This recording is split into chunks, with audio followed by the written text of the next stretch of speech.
Hello everyone, how are you doing? Satiel here and welcome back with another quick tutorial. In today's I'm gonna show how do I install pending updates in Windows 10 and Windows 11. Go to the start menu, select this button, power up button, one click, and click on update and restart option. One moment. Select update and restart in this yellow mark or circle and one click, and wait a moment for install updates.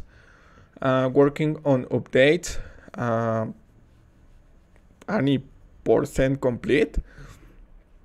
Very important, don't turn off your computer in this process. Can be patient. And restarting your PC automatically.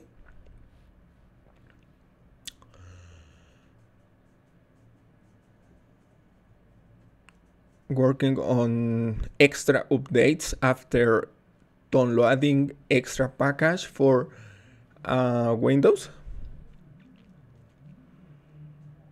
And when the process is ending or finishing the process, you can try logging in your desktop.